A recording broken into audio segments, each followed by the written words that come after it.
is Julia Grant. Julia, tell me in your own words, what is it that you actually want?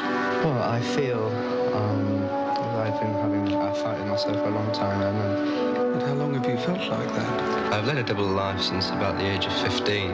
Destroyed everything that was masculine. Well, my whole, all my thoughts and everything are feminine.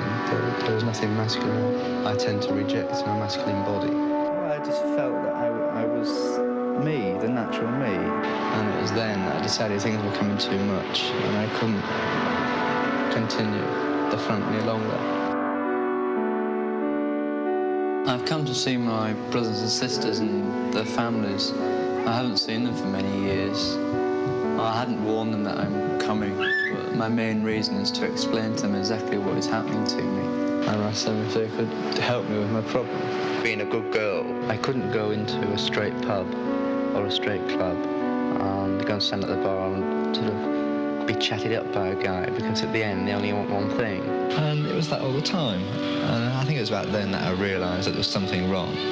But I think it's very unfair that one person should have the right to make a decision on a person's life. I've no intention of being messed around. I've been messed around for long enough, I think. I thought it's my mind. I know what I want. Nobody else can get inside me.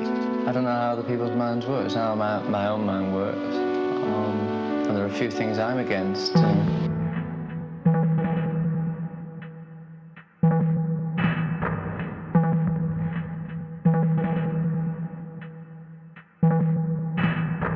If you're on a tightrope, when you first set off, you don't know how much play there is in the rope.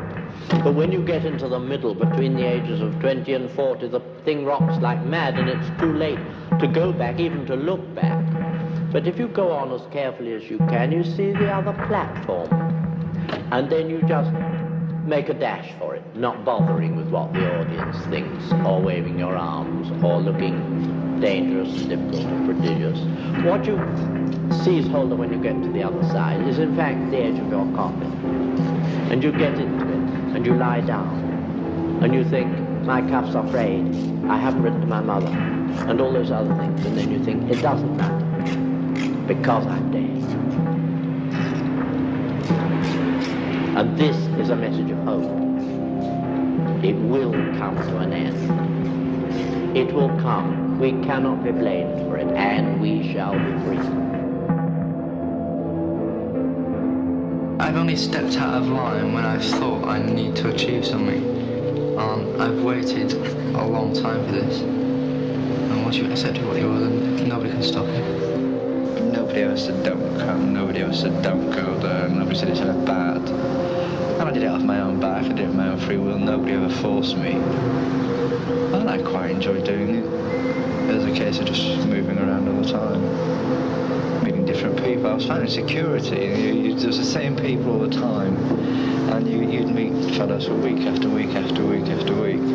And I had more security, sort of knowing that I was going to meet them and be able to go back to their place for a cup of coffee and I'd talk, and they'd be there every week I could talk to. So I didn't have people like my mother and father to talk to that time. And during this period, I'd met a policeman who was very, very conservative. I fought back. They don't like that.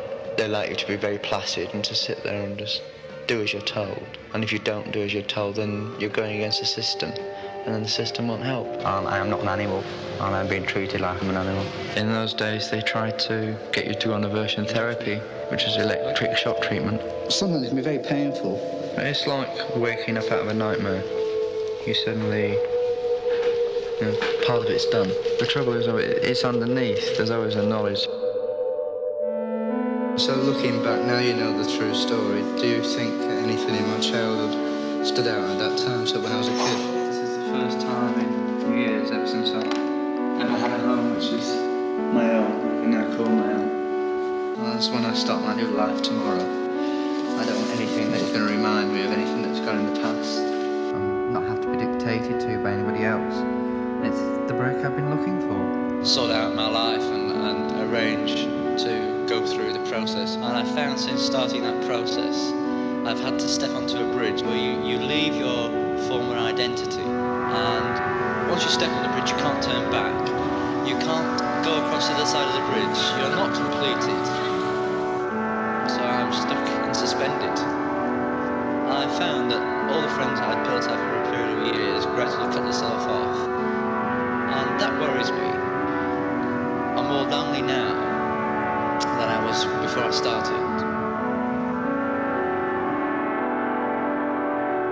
Because I've built so many defences up, I can con people into believing that I'm on top of the world. And I'm really identified. This is why I'm in the situation now. I don't want to be in a room with 4 walls. I like to get out at night.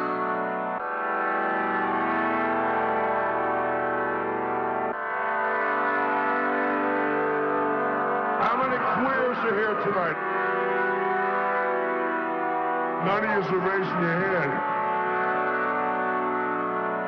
You're not going to disappoint us, are you?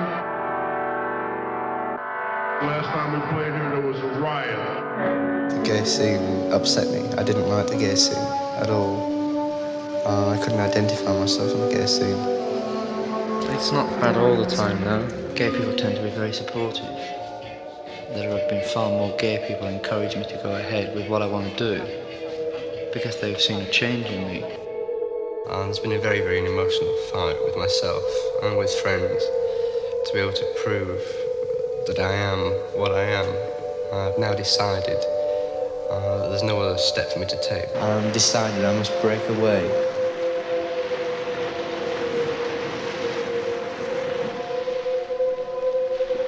Now I've done and said all I can do and say. I've come to the end of my personality.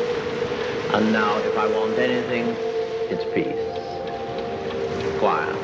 The ability, the opportunity to stay in my room and just stagger on. I suppose what I want in a way is death.